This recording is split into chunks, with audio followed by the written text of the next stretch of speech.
Hey everyone, and welcome back to Rank and File Sports.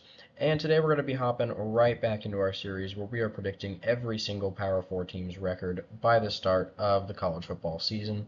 Today with the Pitt Panthers. Now, Pitt is going to be one of the lower rated teams in the ACC, but with the non-conference schedule combined with a few of their ACC games, they still have a pretty decent shot of making a bowl game. Taking a look at that schedule, three of the first four games are actually pretty winnable, with Kent State, the road trip to Cincinnati, and Youngstown State. West Virginia's an early season rivalry matchup. This one should be a pretty close game. Pitt does have it at home, so they might be slight favorites.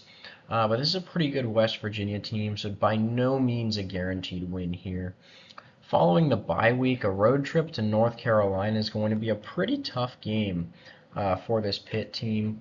North Carolina is going to be pretty solid on offense this year, led by Connor Harrell. And just overall, they're going to be tough for Pitt to outscore. A home game with Cal should be pretty interesting. This will be a good Cal team. They're definitely going to be running the ball a lot with Jaden Ott at running back. And it'll be tough, but this one's definitely a game that Pitt could maybe win.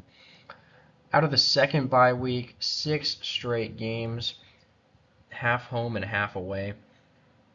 Syracuse at home should be a pretty interesting matchup. The Orange brought in Kyle McCord out of Ohio State at quarterback, and overall look to improve from last season. SMU as a road game is also going to be pretty tough. SMU is a pretty talented team. They moved to the ACC this season, and it'll be pretty interesting to see how well they're able to do in their first season in the conference. After that, we have Virginia and Clemson both at home. Clemson is definitely the more difficult of these two matchups. The Virginia game is pretty winnable for Pitt. Clemson, not so much. Now, Louisville and Boston College to finish the season.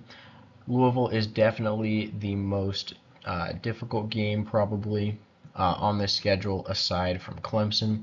The fact that it's on the road is going to make it pretty comparable. Definitely tough to have these two back to back. It's really hard to see Pitt winning this game, but they might be able to close out the season with a road victory against a Boston College team that's definitely going to struggle as well this season. All in all, they've got 7 home games and 5 away games, and with only 2 of their opponents being ranked in the rank and file top 25, Pitt has a schedule difficulty of 3 out of 10. Only one guaranteed win on the schedule, and that's going to be Youngstown State. Not really much to talk about in this one. Definitely going to be a really easy win for Pittsburgh.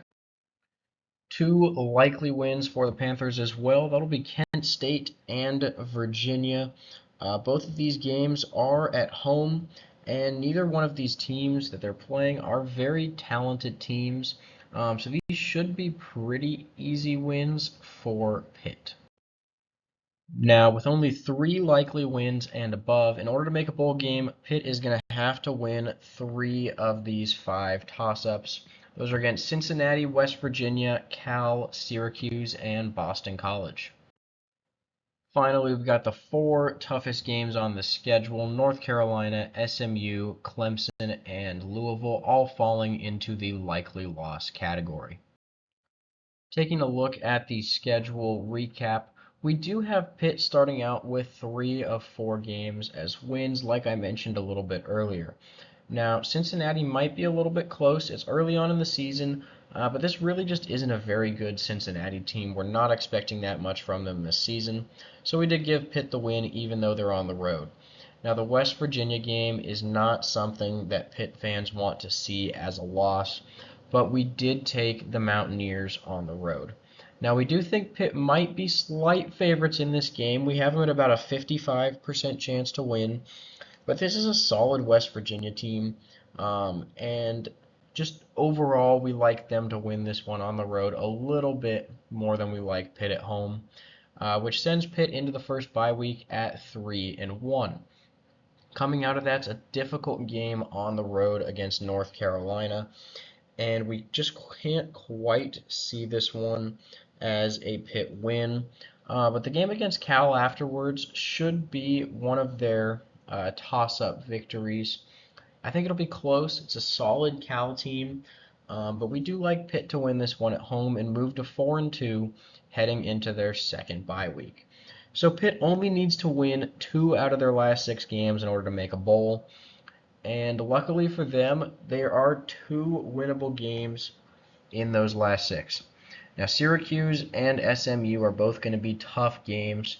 There's a chance they might win the Syracuse one, maybe even upset SMU on the road, but we really just can't quite see that, dropping them to 4-4. The Virginia game should be a win at home to move them to 5 wins. Clemson and Louisville, very, very talented teams. Also, just really can't see Pitt winning either of those games, which makes Boston College a must-win game on the road.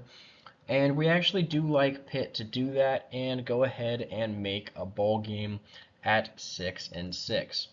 Adding up all of the percentages, we get a projected record of 6.2 and 5.8, so also favoring the Panthers making a bowl game.